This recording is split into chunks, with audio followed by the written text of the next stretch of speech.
प्रयागराज में महाकुंभ के समापन पर बोले सीएम योगी, कहा वास्तव में महाकुंभ एक वैश्विक आयोजन बना। 45 दिनों में 66 करोड़ से ज्यादा लोग आए यहां पर। सीएम योगी ने दी जानकारी। प्रयागराज में विकसित किए गए 12 कॉरिडोर, रेलवे ने चलाई 13,000 मेला स्पेशल ट्रेनें, लखनऊ से महाकुंभ की मॉनिटरिंग हुई।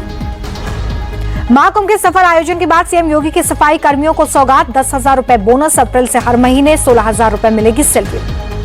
महाकुंभ के सफाई कर्मियों का सम्मान। सीएम योगी ने अच्छा काम करने वाले सफाई कर्मियों को किया सम्मानित। सफाई कर्मियों के स्वास्थ्य को लेकर भी सीएम योगी की सौगात। आयुष्मान योजना से जोड़े जाएंगे सफाई कर्मी। महाकुंभ के समापन कार्यक्रम में सीएम योगी बोले कि भव्य आयोजन के लिए सभी को बधाई। सभी ने मिलकर शानदार और सफल आयोजन किया। सीएम योगी बोले कि टीम भावना से काम होता है तो नतीजे अच्छे होते हैं। सफल आयोजन में हर विभाग का योगदान। आयोजन में लगे सभी अधिकारी बधाई के पात्र। महाकुंभ के समापन के बाद सीएम योगी ने प्रयागराज में नाव चालकों से भी बात की। कहा पंजीकरण के बाद हर नाव चालक को दी जाएगी 5 लाख रुपए की बीमा योजना। प्रयागराज में सीएम योगी आदित्यनाथ ने लेटे हनुमान जी मंदिर में पूजा पाठ किया। डिप्टी सीएम ब्रजेश पाठक और केशव प्रसाद मौर्य भी मौजूद रहे। महाकुंभ के समापन पर संगम घाट पर सीएम योगी ने विधि विधान से मां गंगा की पूजा अर्चना की। दोनों डिप्टी सीएम मौजूद रहे। महाकुंभ के समापन पर पीएम मोदी का ट्वीट, लिखा एकता का महायज्ञ संपन्न हुआ। समाज के हर वर्ग और हर क्षेत्र के लोग कुंभ में शामिल हुए। महाकुंभ में बने 3 Guinness book of world record. 4 अलग अलग जगहों पर 360 लोगों ने एक साथ गंगा की सफाई का रिकॉर्ड बनाया। महाकुंभ के समापन के बाद भी हजारों की संख्या में स्नान के लिए पहुंच रहे श्रद्धालु संगम घाट पर स्नान करते दिखे। 19,000 स्वच्छता कर्मियों की तरफ से एक साथ झाड़ू लगाकर बनाया गया है गिनीज बुक ऑफ रिकॉर्ड। 10,102 लोगों ने हैंड पेंटिंग बनाई। महाकुंभ के सफल आयोजन पर महाराष्ट्र के डिप्टी सीएम एकनाथ शिंदे का बयान। कहा साफ सफाई से लेकर रहने तक की व्यवस्था अद्भुत। पीएम मोदी के एकता का संदेश देने वाली बात बिल्कुल सही। महाकुंभ के सफल आयोजन को केंद्रीय मंत्री गजेंद्र सिंह शेखावत ने बताया चमत्कार। कहा पूरा विश्व इस आयोजन को केस स्टडी के रूप में करेगा अध्ययन। सीएम योगी का नेतृत्व प्रशंसनीय। प्रयागराज में महाकुंभ समापन के बाद सामान्य हो रहा है जनजीवन। सड़कें खाली हो रही हैं। मेला क्षेत्र में दौड़ रही हैं अब गाड़ियां। मुस्तफाबाद से विधायक मोहन सिंह बिष्ट चुने गए deputy speaker. CM Rekha Gupta ने मोहन सिंह बिष्ट को डिप्टी स्पीकर बनाने का प्रस्ताव रखा था। दिल्ली विधानसभा का डिप्टी स्पीकर बनाए जाने के बाद मोहन सिंह बिष्ट का बयान। कहा पार्टी ने जो भरोसा जताया उस पर खरा उतरने की करूंगा कोशिश।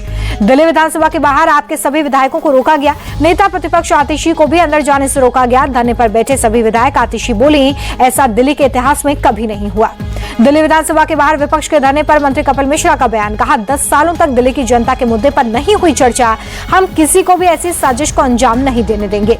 आतिशी ने बीजेपी पर लगाया तानाशाही का आरोप। ट्वीट कर लिखा सरकार में आते ही बीजेपी ने तानाशाही की हदें पार कर दी। जय भीम के नारे लगाने पर आप विधायकों को सस्पेंड कर दिया गया। आतिशी बोले कि आप विधायकों को विधानसभा में घुसने नहीं दिया जा रहा है। ऐसा इतिहास में कभी नहीं हुआ। आप विधायकों के निष्कासन पर बोले दिल्ली विधानसभा अध्यक्ष विजेंद्र गुप्ता। कहा निष्कासन का मतलब विधानसभा परिसर से ही बाहर हो जाना होता है। विधायकों ने मर्यादा को तार तार किया। दिल्ली विधानसभा अध्यक्ष ने आप विधायक आतिशी को विधानसभा में विपक्ष के नेता के रूप में दी मान्यता। लेटर किया जारी।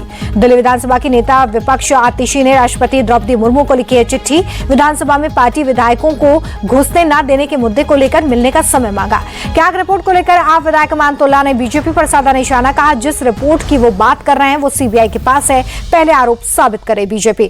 कैग रिपोर्ट पर दिल्ली बीजेपी नेता विजय गोयल का बयान। कहा अपने भ्रष्टाचारों पर आ रही रिपोर्ट को शोर शराबे से दबाना चाहती है आप। अभी ये लोग जनता की नजरों में और गिरेंगे। आप विधायकों के निलंबन पर बीजेपी विधायक सतीश उपाध्याय का बयान। कहा सदन कानून से चलेगा। अगर विपक्ष हंगामा और अराजकता करेगा तो अध्यक्ष इसी तरह से फैसला लेंगे।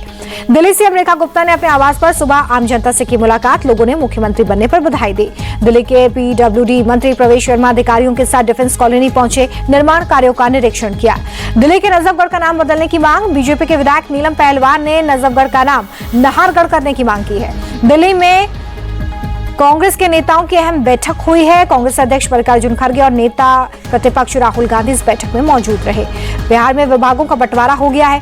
संजय सरावगी को राजस्व, सुनील कुमार को वन पर्यावरण, विजय मंडल को आपदा प्रबंधन का विभाग दिया गया है। कुछ मंत्रियों के विभागों में फेरबदल भी हुआ है। नितिन नवीन को पथ निर्माण की जिम्मेदारी पहले विजय सिन्हा के पास था। ये विभाग विजय सिन्हा को अब कृषि विभाग मिल गया है। हरियाणा सीएम राम सिंह सैनी ने दिल्ली में प्रधानमंत्री नरेंद्र मोदी से की मुलाकात। दोनों नेताओं के बीच में कई अहम मुद्दों पर बात। हरियाणा सीएम सैनी ने दिल्ली में केंद्रीय शिक्षा मंत्री धर्मेंद्र प्रधान से भी मुलाकात की। दोनों नेताओं के बीच में कई मुद्दों पर बातचीत हुई। संभल की शाही जामा मस्जिद को लेकर इलाहाबाद हाईकोर्ट में सुनवाई। कोर्ट ने मस्जिद में रंगाई पुताई की आवश्यकता मानी। मामले में 3 सदस्यीय कमेटी का गठन। कमेटी मस्जिद का निरीक्षण कर कोर्ट को रिपोर्ट सौंपेगी। कमेटी की रिपोर्ट के आधार पर फैसला सुनाएगा कोर्ट। पीथमपुर में यूनियन कार्बाइड प्लांट के कचरे से निपटारे के लिए याचिका सुप्रीम कोर्ट ने बंद कर दी है। कोर्ट ने यह कहा है कि इस मामले में हस्तक्षेप नहीं कर सकते। मध्य प्रदेश हाईकोर्ट की निगरानी में पहले से ये केस है। नानाजी देशमुख की 15वीं पुण्यतिथि कार्यक्रम का चित्रकूट में आयोजन। गृह मंत्री अमित शाह ने कहा कि नानाजी के सिद्धांत अगली शताब्दी तक राजनीतिज्ञों के लिए बनेंगे आदर्श। नानाजी देशमुख की 15वीं पुण्यतिथि कार्यक्रम में बोले एमपी के सीएम मोहन यादव। कहा नानाजी ने गांव में आत्मनिर्भरता की कल्पना की, पूरे चित्रकूट को जीवंत करने का काम किया। भोपाल में हुए इन्वेस्टर्स समिट का कांग्रेस नेता कमलनाथ ने तंज कसा। कहा कि बड़ी बड़ी घोषणाओं से रोजगार पैदा नहीं होते हैं। पिछले 10 साल में कई समिट हुए, क्या हुआ नतीजा। मध्य प्रदेश के मुख्यमंत्री मोहन यादव ने की उज्जैन के श्री बोरेश्वर महादेव मंदिर में पूजा पाठ, पत्नी भी रही मौजूद।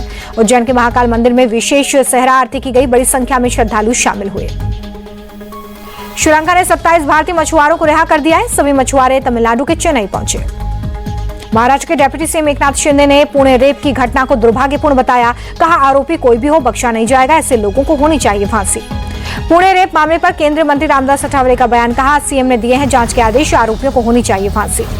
पुणे रेप केस को लेकर एनसीपी शरद गुट का विरोध प्रदर्शन, सीएम फडणवीस के इस्तीफे की मांग की। पुणे बस रेप केस पर बोले कांग्रेस नेता विजय, ये राज्य को शर्मिंदा करने वाली घटना है। महाराष्ट्र में कानून व्यवस्था ध्वस्त हो चुकी है।